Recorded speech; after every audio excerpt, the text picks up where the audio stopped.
आज हम पढ़ने जा रहे हैं रिलेशंस के बारे में। तो रिलेशंस को नंबर थ्योरी के अंदर देखते हैं, रिलेशंस इन नंबर थ्योरी के अंदर। तो रिलेशंस को हम relations is subset of Cartesian product A cross B लिख सकते हो आप। इसको हम कार्टेशियन प्रोडक्ट कहते हैं, मतलब ये कार्टेशियन जो प्रोडक्ट है इसका सबसेट कहते हैं। लाइक मेरे पास एक एग्जांपल है, इसके थ्रू मैं समझाऊंगी।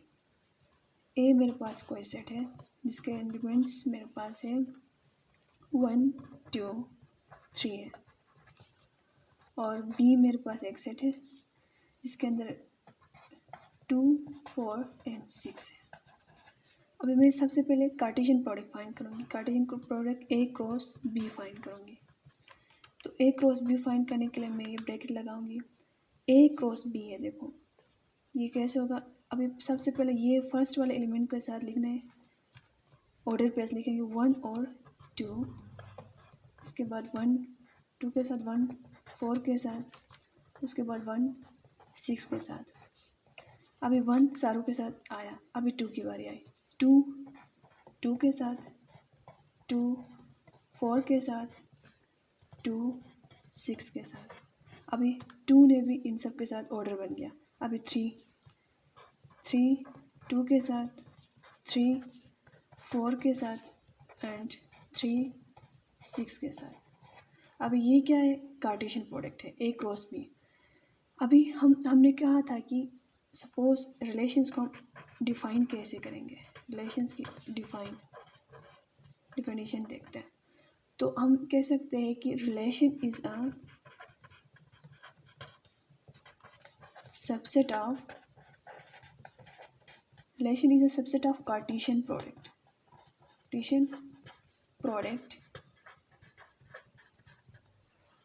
under any rule, like under any rule। ये बात इम्पोर्टेंट है। हमने रिलेशंस यहाँ पे मैंने कार्टेशियन प्रोडक्ट्स फाइंड किया। अभी मुझे क्या करना है, रिलेशंस फाइंड करना है। तो रिलेशंस के लिए कैसे फाइंड करें। अच्छा, इससे पहले मैं आपको एक और चीज़ बताना चाहती हूँ, डोमेन और रेंज के बारे में बताएंगे।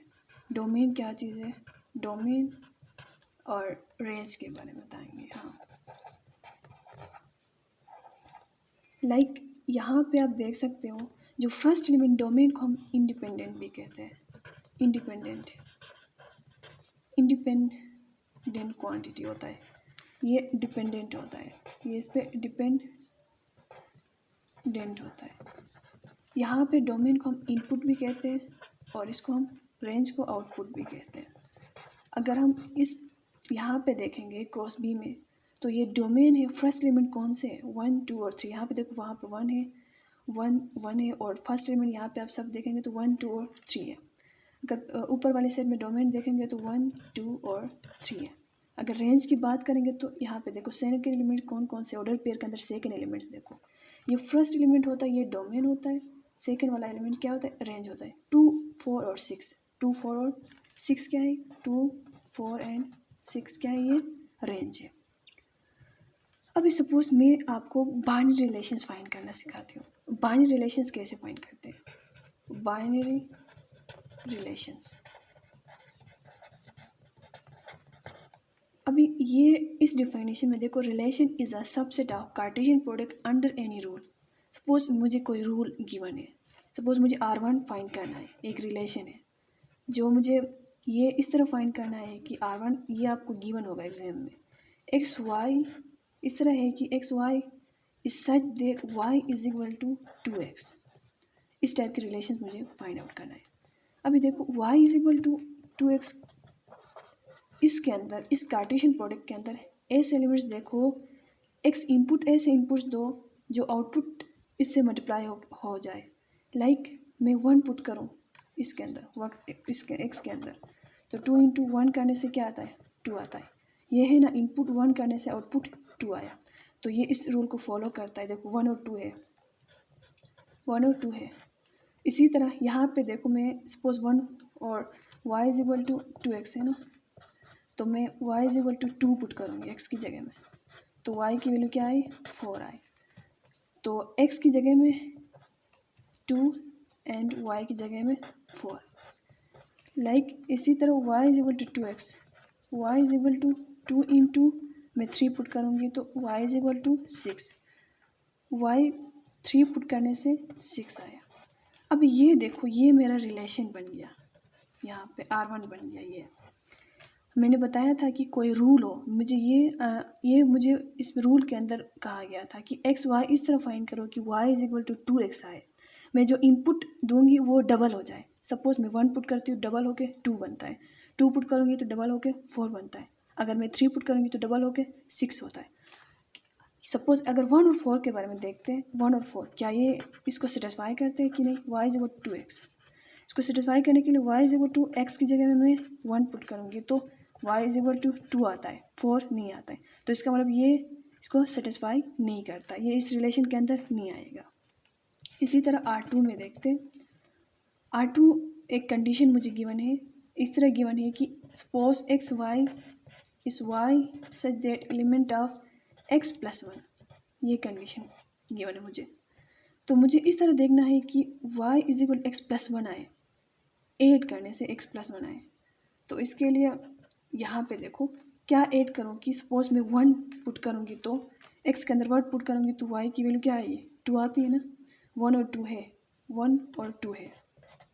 इसी तरह 1 यहाँ पे आके मैं 3 पुट करूँगी तो x के अंदर 3 पुट करूँगी तो क्या आता है 4, 3 और 4 है।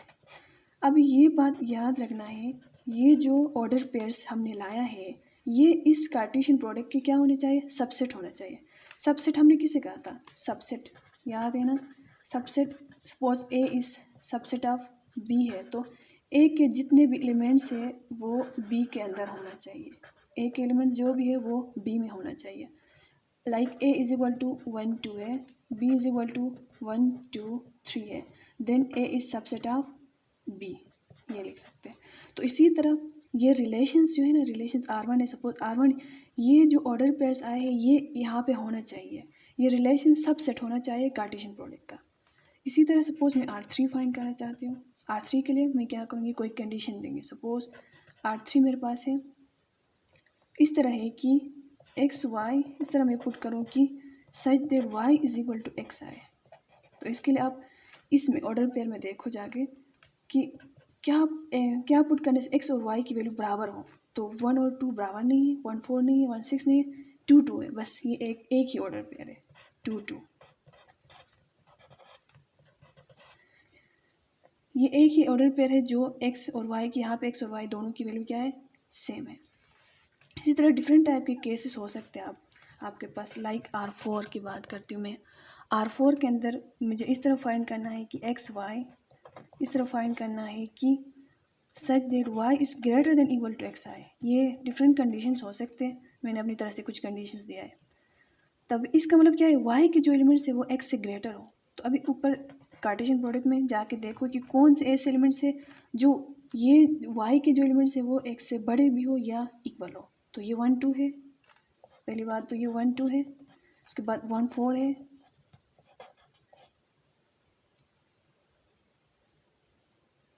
1 2 1 4 1 6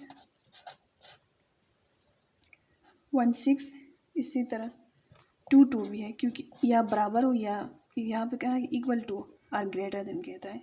उसके बाद 2 4, उसके बाद 2 6, ये है। तो ये हमने यहाँ पे ये क्या किया, ये फाइंड आउट किया।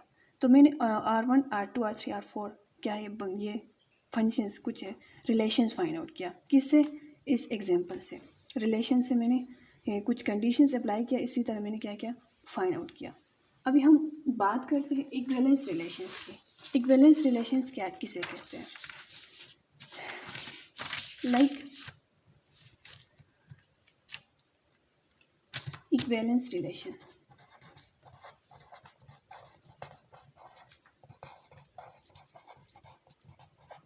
अच्छा, इक्विवेलेंस रिलेशन के अंदर मेरे पास हम 3 टाइप्स के पढ़ेंगे, रिफ्लेक्सिव पढ़ेंगे, उसके अलावा चलो सबसे पहले ये डिस्कस करते हैं रिफ्लेक्सिव क्या होता है।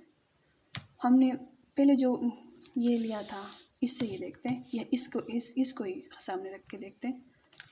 रिफ्लेक्सिव में ये कहा गया है, रिफ्लेक्सिव ये है कि कंडीशन ये है कि x और y दोनों बराबर हो। तो आप इनमें से इन कार्टेशियन प्रोडक्ट में यहाँ पे देखो कि कहाँ कौन सी रिलेशन है कि बराबर है x और y की वैल्यू, दोनों की वैल्यू, ये 2 है। तो ये रिफ्लेक्सिव में 2 ये है। इसी तरह मतलब बराबर हो, बस ये है। सिमेट्रिक देखते हैं, सिमेट्रिक क्या कहता है। अगर इफ ए और बी ऑर्डर पेयर है देन बी और ए भी एग्जिस्ट करना चाहिए। मतलब क्या है कि अगर ए बी है तो ए डोमेन है और बी रेंज है, तो यहाँ पे बी डोमेन होना चाहिए और ए रेंज होना चाहिए। इस तरह के ऑर्डर पेयर देखना है।